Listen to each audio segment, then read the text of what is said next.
Hi hello ನಮಸ್ಕಾರ ಗುರುಗಳು, ಎಲ್ಲರೂ ಹೇಗಿದ್ದೀರಿ? ಚೆನ್ನಾಗಿದ್ದೀರಾ? ನಾನಂತೂ ಸೂಪರ್ ಆಗಿದ್ದೀನಿ. ಇವತ್ತು ನಾನು ಧಾರವಾಡ ಡಿಸ್ಟಿಕ್ ಅಲ್ಲಿರುವ ನವಲಗುಂದ ತಾಲೂಕಲ್ಲಿರುವಂತ ಲೋಹಿತ್ ರವರ ಹಸು ಸಾಕಾಣಿಕೆ ಘಟಕದಲ್ಲಿ ನಾನಿದ್ದೀನಿ.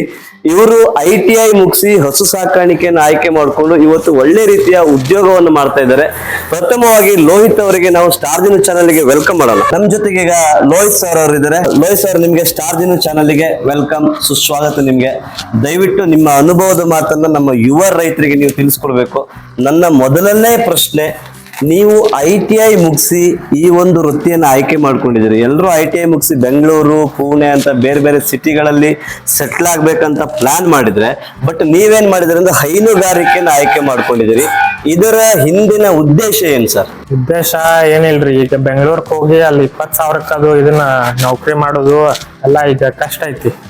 ಈ ಗ್ಯಾಸ್ ಮಣ್ಣೆಲ್ಲ ತುಟ್ಟಾಗೈತಿ, ಅಲ್ಲೇ ಜೀವನ ನಡ್ಸಕ್ ಆಗಂಗಿಲ್ಲ.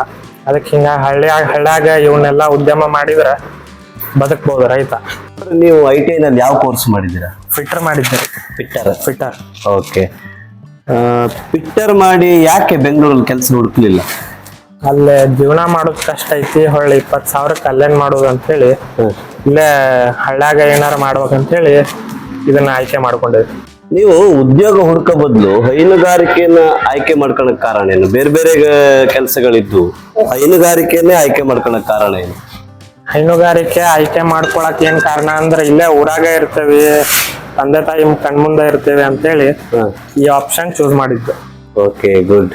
ಮೊದಲು ನೀವು ಈಗ ಹೈನುಗಾರಿಕೆ ಸ್ಟಾರ್ಟ್ ಮಾಡಿದ್ರಲ್ಲ, ಪ್ರಥಮವಾಗಿ ಎಷ್ಟು ಹಸುವಿಂದ ನೀವು ಹೈನುಗಾರಿಕೆನ ಶುರು ಮಾಡಿದ್ರಿ? ಫಸ್ಟ್ 4ರಿಂದ ಚಾಲು ಮಾಡಿದ್ದು. 4 ಹಸು ಇತ್ತು. ಹಂಗಂತ ಇಷ್ಟು ದೊಡ್ಡ ಶೆಡ್ ಇತ್ತು ಆಗ ನಿಮ್ದು? ಇತ್ತು. ಇಷ್ಟು ದೊಡ್ಡ ಶೆಡ್ ಇತ್ತು.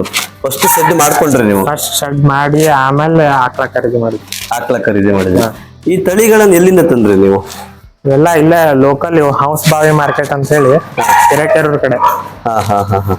ಇದು ಐಡಿಯಾ ಬಹಳ ಚೆನ್ನಾಗಿದೆ. ಮೇವು ಹಾಕ್ಲಿಕ್ಕೆ ನೀವು ಮಾಡಿರೋ ಐಡಿಯಾ. ಮೇವು ಹಾಕಿದಿರಿ, ಜೊತೆಗೆ ಆ ಮೇವಿಗೆ ವಾಟರ್ ಮಿಕ್ಸ್ ಆಗಲ್ಲ, ಅಲ್ಲಿ ಬಕೆಟ್ ಅನ್ನ ಹೂತಾಕಿದಿರ ನೀವು.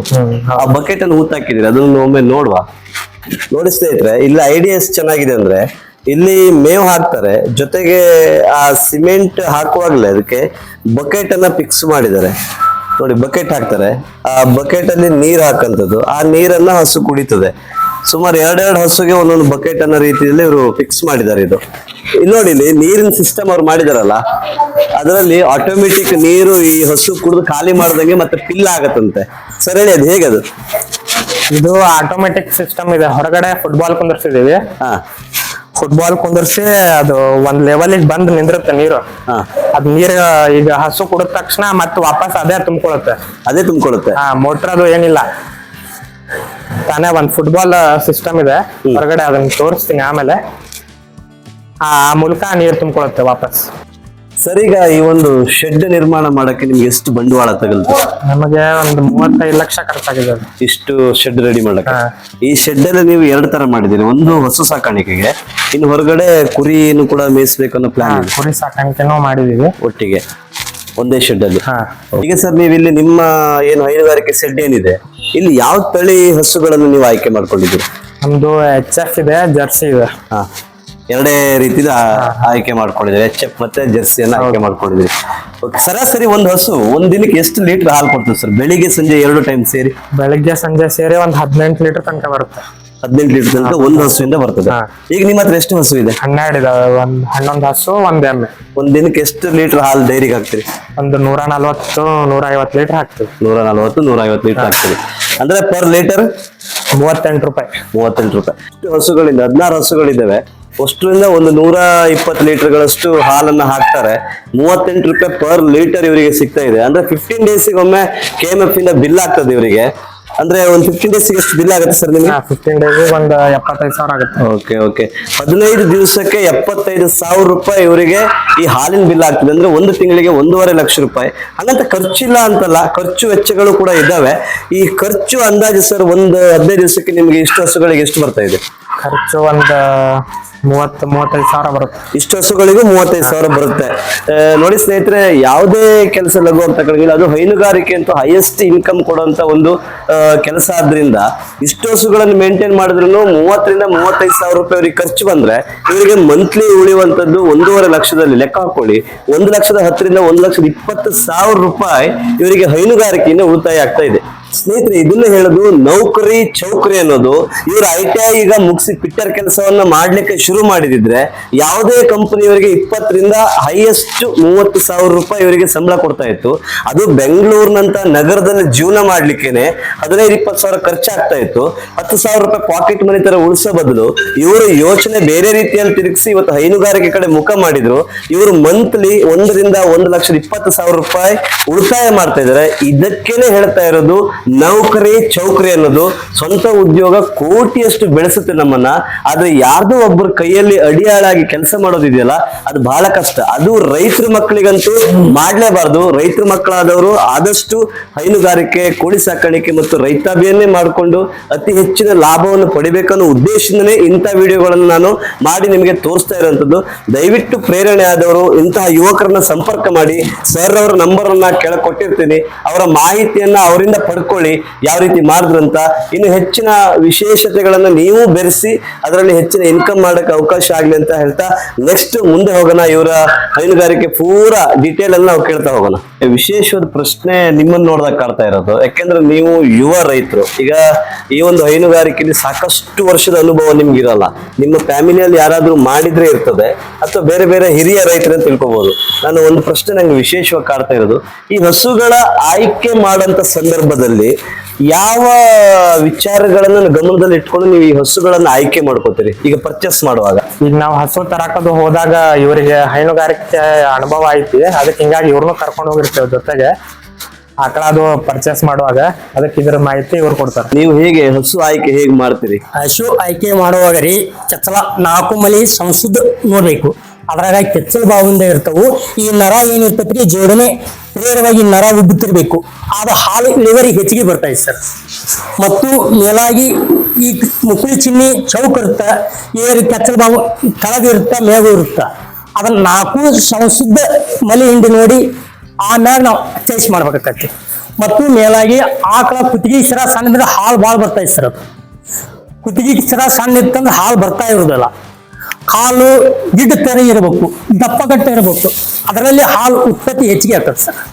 ಸುಳುವಾಗಿದ್ರ ಹಾಲು ಸರಿಯಾಗಿ ಬರೋದಿಲ್ಲ ಸರ್. ಈಗೇನೈತಿ ನೋಡ್ರಿ, 10 ರಿಂದ 12 ಒಪ್ಪತ್ತಿಗೆ ಹಾಲು ಕೊಡ್ತಾ ಇದ್ದೀವಿ ಸರ್. ನಾವು ಮೇಸ್ಟಂಗ ಫುಡ್ ಯಾವ ಥರ ಹಾಕ್ತೀವಿ ಆ ಥರ ಫುಡ್ಡು ಮುಂಜೆ ಘಾಟಿ ನಾವು ಹಾಕೋದ್ರಿಂದ ನಾವು ಹೆಂಗೆ ಮೇಂಟೈನ್ ಮಾಡ್ತಿರ್ತೀವಿ ಆ ಥರ ಹಾಲು ಕೊಡ್ತಾ ಇರ್ತೀವಿ. ನಾವು ಸುಮ್ಮ ತಗೊಂಡು ಹಾಲು ಹೆಚ್ಚಿಗೆ ಕೊಡ್ತಂತ ಒಪ್ಪತ್ತಿಗೆ ಹಾಕಿದ್ರೆ ಒಪ್ಪತ್ತಿಗೆ ಹಾಲು ಸರಿಯಾಗಿ ಕೊಡೋದಿಲ್ಲ.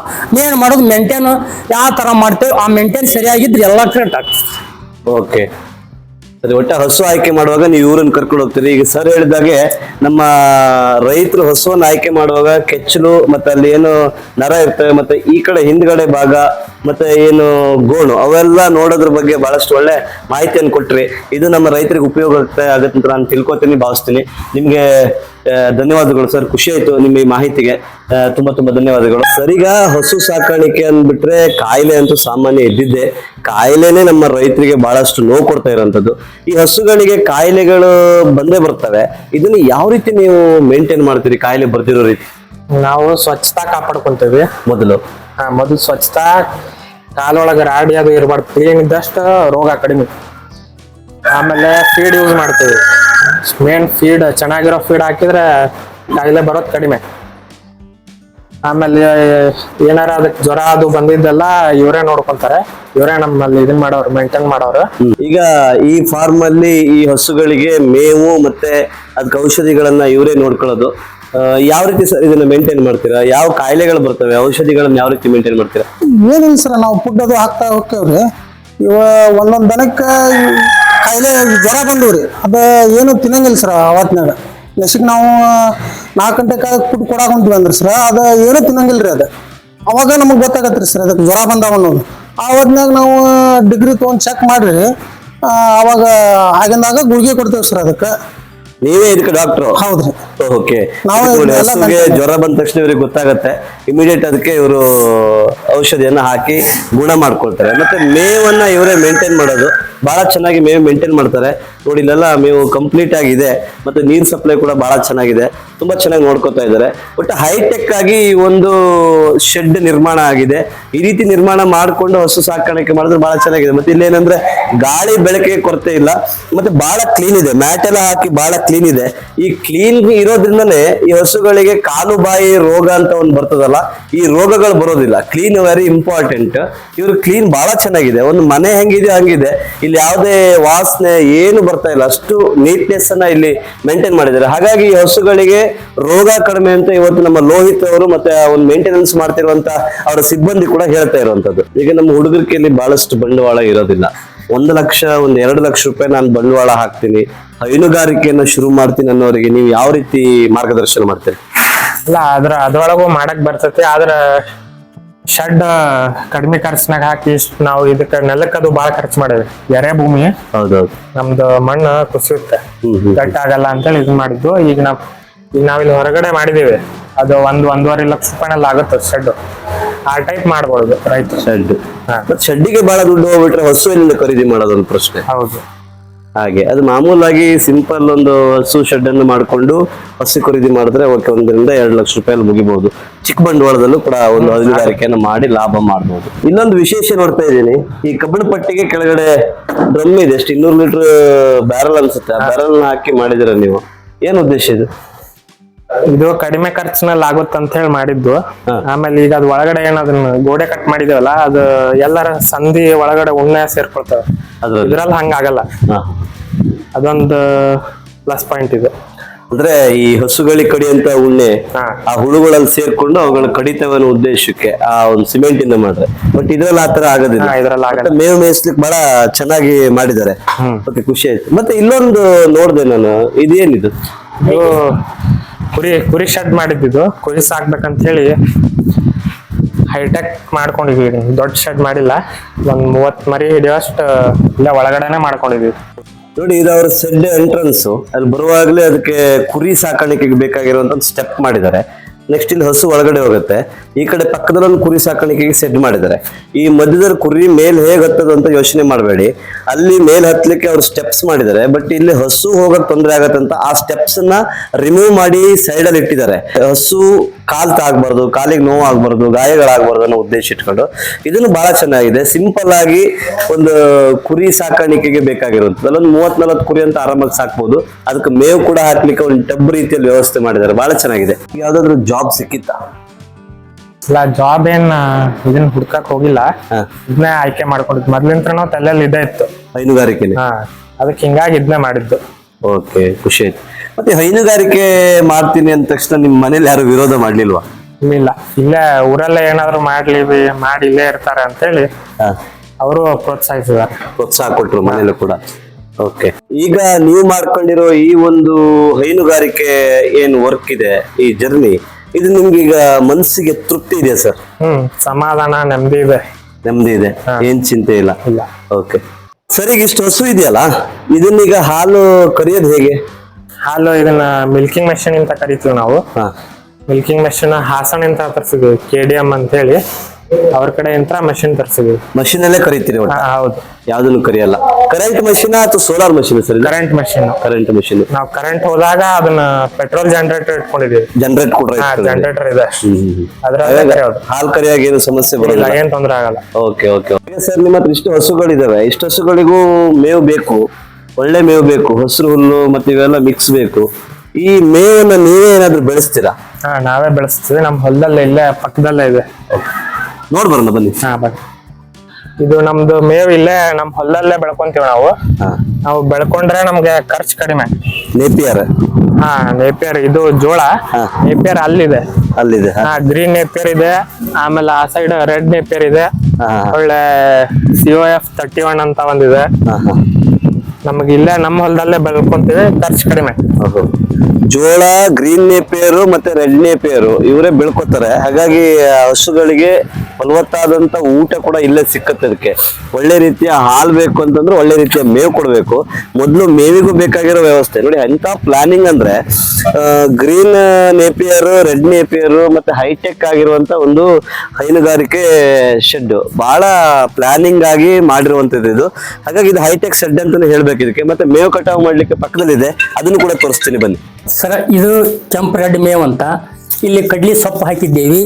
ಇದು ಮೊದಲ ಒಂಥರ ಲೈನ್ ಏನು ಬರ್ತೈತಿ, ಕಡ್ಲಿ ಸೊಪ್ಪು, ಆ ನಂತರ ಗೋಧಿ ಸೊಪ್ಪು, ಆ ನಂತರ ಮುಂದೆ ತೊಗರಿ ಸೊಪ್ಪು, 3 ತರ ಮೇಂಟೆನ್ಸ್ ಮಾಡಿ ನಮ್ಗೆ ಯಾವ ತರ ಬೇಕು ಆ ತರ ಒಂದ್ ಗಿಡದ ಕಡ್ಕೊಂತ ಆಮ್ಯಾಗ ಈ ರೆಡ್ ಕಲರ್ಸ್ ಎಲ್ಲಾ ಕೂಡಿಸುವಂತ ಒಂದು ಜಲ್ಲಿಗೆ ಒಂದು 10 kg ಅಷ್ಟು ಕೂಡಿಸಿ ಮಿಕ್ಸ್ ಮಾಡಿ ಕೊಡ್ತಾ ಇದ್ದೀವಿ ನಾವು.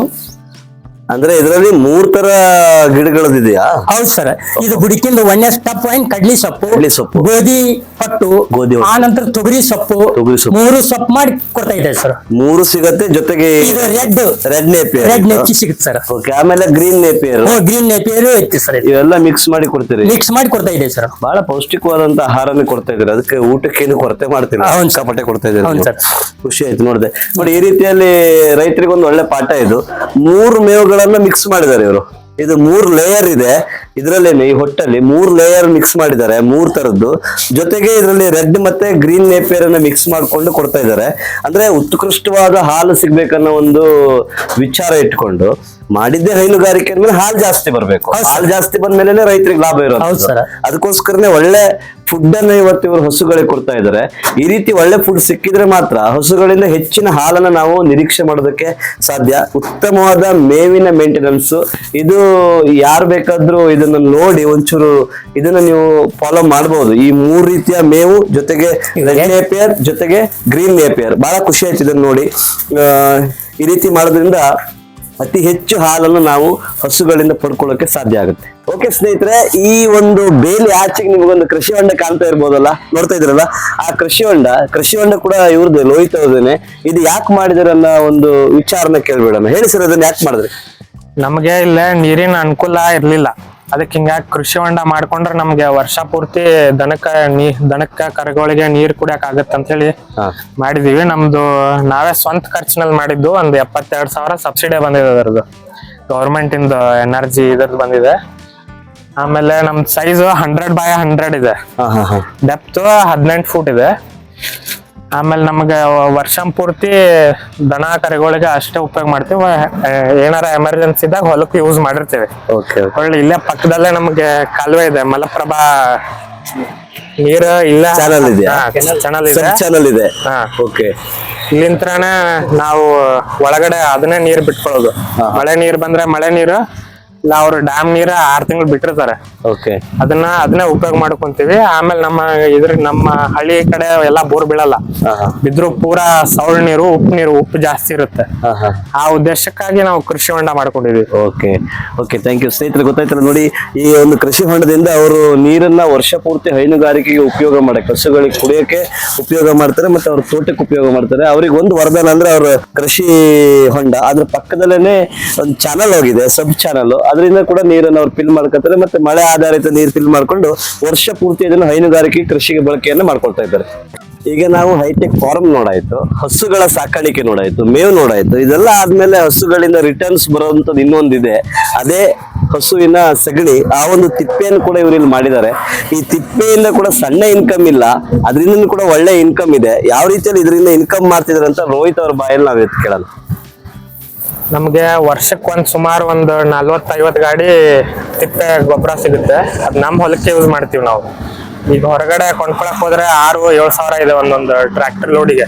ಅದಕ್ಕೆ ಹಿಂಗಾಗಿ ನಾವು ನಮ್ಗೆ ಯೂಸ್ ಆಗುತ್ತೆ ಅಂತೇಳಿ ಇವಾಗೆಲ್ಲಾ ಕೆಮಿಕಲ್ ಯೂಸ್ ಮಾಡ್ತಾ ಇದೀವಿ.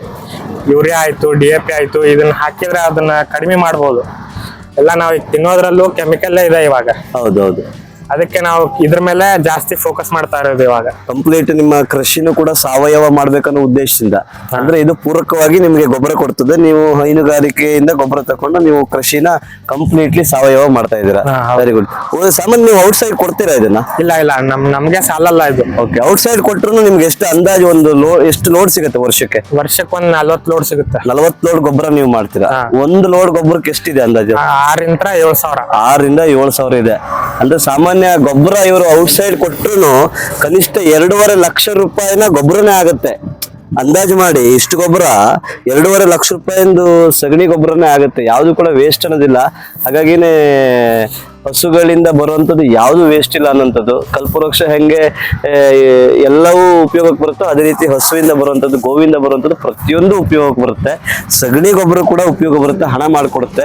ಪ್ರತಿಯೊಬ್ಬ ರೈತರನ್ನು ಮೇಲ್ದರ್ಜೆಗೆ ಏರ್ಸಕ್ಕೆ ಮತ್ತೊಂದು ಕೃಷಿಯ ಜೊತೆಗೆ ಇನ್ನೊಂದು ಉಪಕಸುಬನ್ನಾಗಿ ಹೈನುಗಾರಿಕೆ ಮಾಡಿಕೊಂಡ್ರೆ ಪ್ರತಿಯೊಬ್ಬ ರೈತರನ್ನು ಆರ್ಥಿಕವಾಗಿ ಸಬಲರಾಗಲಿಕ್ಕೆ ಸಾಧ್ಯ ಆಗುತ್ತೆ ಅಂತ ಹೇಳ್ತಾ ಈ ಒಂದು ಹೈನುಗಾರಿಕೆಯಿಂದ ಲೋಹಿತ್ ಅವರ ತಿಂಗಳ ಮತ್ತೆ ವರ್ಷದ ಇನ್ಕಮ್ ಅನ್ನ ಕೇಳ್ತಾ ಇದ್ದೀನಿ ನಾನು. ನಮ್ದು ತಿಂಗಳ ಒಂದು 2,20,000 ಬಿಲ್ ಆಗುತ್ತೆ. ಅದರಲ್ಲಿ ಒಂದು 70-80 ಸಾವಿರ ಆರಾಮ್ ಉಳಿಯುತ್ತೆ. ಒಂದೊಂದ್ ತಿಂಗಳು ಈಗ ಸ್ಟಾರ್ಟಿಂಗ್ ಆಕಳ ತಗೊಂಡ್ಬಂದಿರ್ತೀವಲ್ಲ ಅವಾಗ ಒಂದ್ 4 ತಿಂಗಳು ಜಾಸ್ತಿ ಇರ್ತಾವ ಹಾಲು. ಅವಾಗ ಒಂದು 20 ಮಟನ್ ಉಳಿಯುತ್ತೆ. ಆಮೇಲೆ ನಮ್ದು ವರ್ಷಕ್ಕೆ ಏನಿಲ್ಲ ಅಂದ್ರೂ ಒಂದು 10-12 ಲಕ್ಷ ರೂಪಾಯಿ ಜನರೇಟ್ ಆಗುತ್ತೆ. ಓಕೆ, ಖಂಡಿತ ಇಂಥ ಒಂದು ಒಳ್ಳೆ ಹೈನುಗಾರಿಕೆ ಸೆಡ್ಡಿಂದ ವರ್ಷಕ್ಕೊಂದು 10-15 ಲಕ್ಷ ರೂಪಾಯಿವರೆಗೂ ಅರ್ನಿಂಗ್ ಮಾಡಕ್ ಸಾಧ್ಯ ಆಗುತ್ತೆ ಅಂತ ಹೇಳ್ತಾ ಇದ್ದಾರೆ ನಮ್ಮ ಲೋಹಿತ್ ಅವರು. ಇವತ್ತು ಹೈಟೆಕ್ ಹೈನುಗಾರಿಕೆ ಫಾರ್ಮಿಂಗ್ ಅನ್ನು ಮಾಡಿ ಸಕ್ಸಸ್ ಕಂಡಂತ ಉದಯೋನ್ಮುಖ ಯುವಕ. ಇವತ್ತು ಎಲ್ಲ ಯುವಕರಿಗೂ ಪ್ರೇರಣೆ ಅಂತ ಹೇಳ್ತಾ ಇವತ್ತು ನಮ್ಮ ಸ್ಟಾರ್ ದಿನ ಚಾನಲ್ಗೆ ಬಂದು ಮಾಹಿತಿ ಕೊಟ್ಟಂತ ಲೋಹಿತ್ ಅವರವರಿಗೆ ಸ್ಟಾರ್ ದಿನ ಚಾನಲ್ನ ಪರವಾಗಿ ಇಡೀ ರೈತ ಕುಟುಂಬದ ಪರವಾಗಿ ಹೃತ್ಪೂರ್ವಕವಾದ ಧನ್ಯವಾದ ಅರ್ಪಿಸ್ತಾ ಇದ್ದೀನಿ.